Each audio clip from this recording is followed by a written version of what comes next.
Welcome back, Guardians.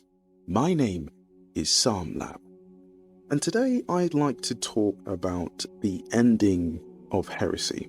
And for those of you who haven't played this season, if you don't want to hear this, definitely feel free to move past this video and skip this, but for those of you who are interested, stick with me. The Taken King has ultimately been defeated. What I find, though, most interesting, we pretty much became Oryx's successor. For one final time, Oryx has been defeated. But the thing I find the most fascinating about this entire storyline and the premise, and we'll get into the dichotomy of the Hive Pantheon, the Hive Dynasty, and all of those things in just a moment. But what I think is really interesting is seeing Savathun's reaction to our behavior as the Guardian in connection with Eris Morn. Now, this isn't the first time that she's been upset, albeit I believe she was less upset about her brother's demise the first time because she had already pretty much discovered the truth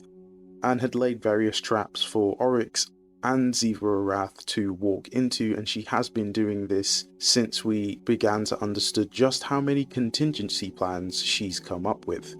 The very exciting aspect of this is the fact that Savathun is mad, for real. But what I find peculiar is why? Why this time? Why is she this upset about seeing the end of Oryx? Now, obviously, Xivu Arath had already seen this happen. She was upset when Oryx was taken out, and Savathun's words to her were, you know, you're a child, our brother couldn't prove his logic, and that's ultimately why he was destroyed. But the moment his consciousness returned as an echo, suddenly this became much more important to Savathun, and I wonder if it's not really entirely about Oryx as much as it is just about the fact that the echo of power is gone. And that's really what she wanted as part of her different shape ascension into a higher plane of godhood. So whatever the ramifications of this will be for us, that is to say us Guardians the Knife and Eris Morn, who is now officially the Hive God of Vengeance. So in a sense, she's replaced Oryx. And so now we have the Court of Heresy, the Court of War, or the Court of Wrath, as I referred to it in my previous video, and then we have the Coven. It's going to be interesting to see how this plays out as the story moves on. It makes sense that some of these looser ends are getting tied off. The thing I find most fascinating, and I really hope that the narrative team give us flavor text on some item, is the remains of Oryx. Because the remains of Oryx are still in the vaults of the Last City because they were sequestered. So does that mean Oryx is fully gone, or could he still be resurrected through his logic? Question mark. Because it still stands to reason that Oryx was already resurrectable before the Echo showed up. And I've done numerous lore videos on this beforehand, so it's very strange to me that the Echo gave us some sense of a taster. Perhaps, you know, Fundament was brought into question again. This will be like the second major time since, I want to say, probably Witch Queen and Lightfall that Fundament as a planet has been mentioned, and it's been talked about in a sense as if it still exists. So whatever the syzygy was, were all the planets aligned because of the Traveler, some part of it still exists. Would that be fair to say? There are a number of other places. There was also the footage we have of the holographic version of the Traveler and the opening and all the Echo that escaped. There was more than 3 Echo. In fact, there are 2 different pieces of footage we see of Echoes being ejected from within the Traveler. We have the in-game cinematic, which I believe shows us 3 to 4 Echoes jettison and go into the universe, but in the holographic cinematic, there's like 5 or 6 Echo. One is with Eramis, and she has gone to Reese, so we can assume there's going to be some revival of Reese, and this is why Frontiers is such a big deal. So if you haven't watched my Frontiers video, definitely go and watch that. it's going to be interesting to see how the remaining echoes come into question, and I would assume from a narrative perspective it would make sense that chasing after these echoes is really what catapults us into Frontiers. I really hope, from a character point of view, that Frontiers is going to involve some kind of Golden Age AI.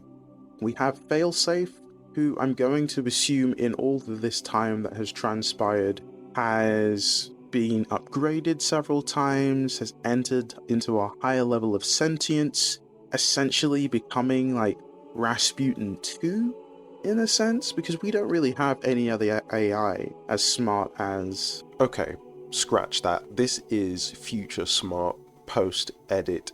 There is one other AI that we could assume would likely pose actually quite a serious level threat, and that still is Clovis Bray, who isn't destroyed, he's fully intact, but has just been, I would assume, somewhat sequestered to Europa?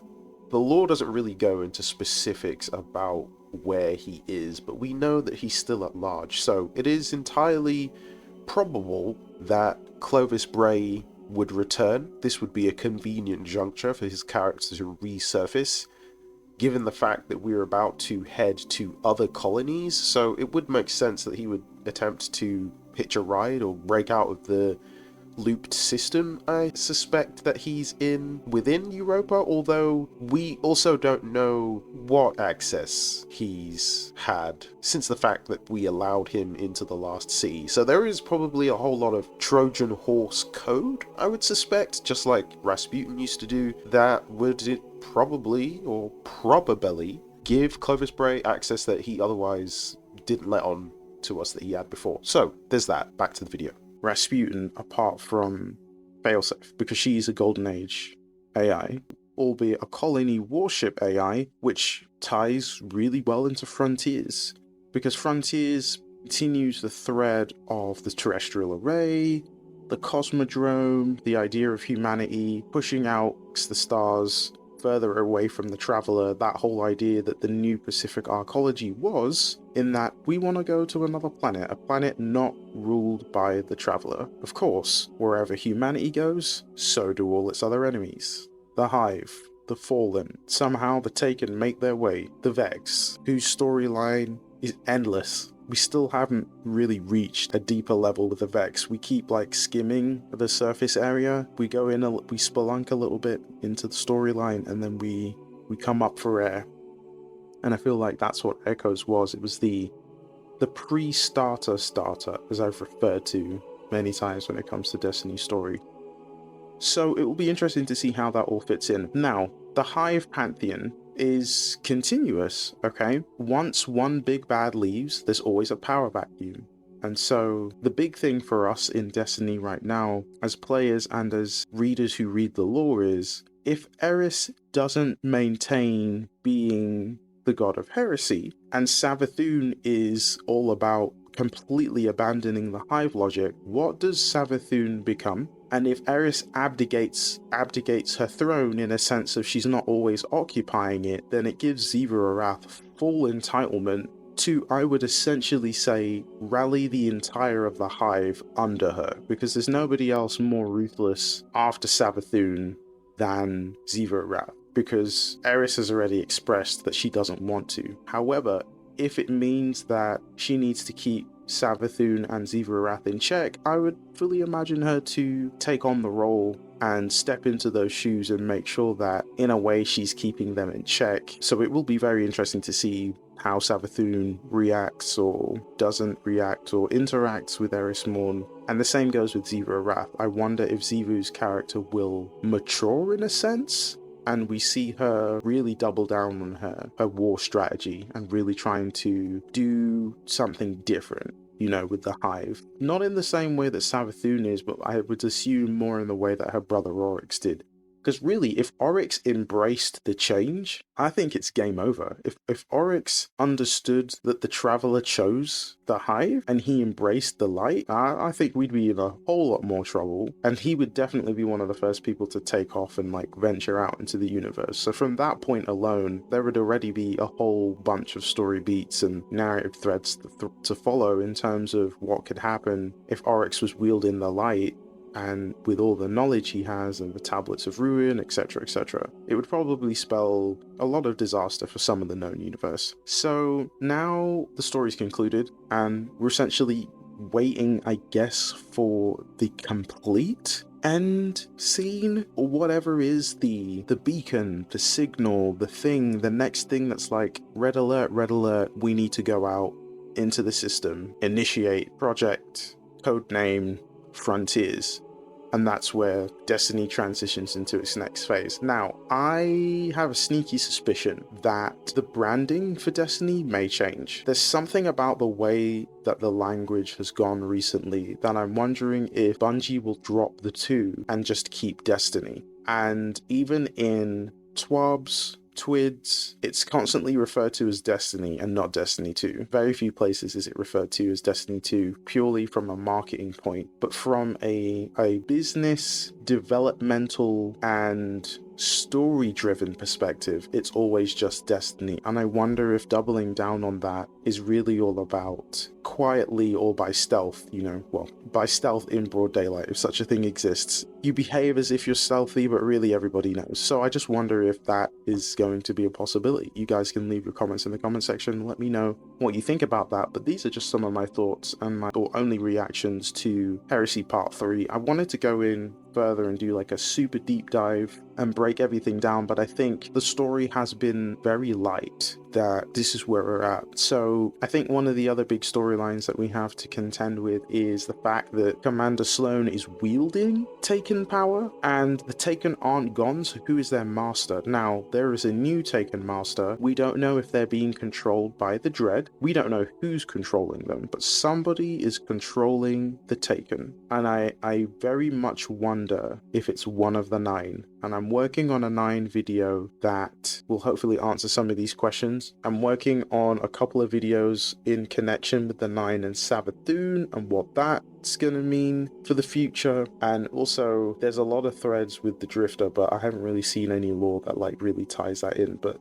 seeing how active a role he's taken as we prepare for Frontiers makes a whole lot more sense. I would love to hear more from Ada 1. I did a lore video a while back discussing Ada 1 and her conversation with all the weapons and technology development leads in the Last City, and the idea of reactivating a project. My assumption is that she's referring to reactivating the Cosmodrome, and I would love to see this idea really manifest front and center, where we see things transform in a way in Destiny we've never seen them before, to spark imagination, to spark excitement about playing the game, and Destiny go through a metamorphosis of it not just being about endgame, but I think like even playstyle and just what is the evolution, even for a first-person shooter, like what's the next level? And I'm really hoping that Frontiers is part of what's going to bring that to fruition,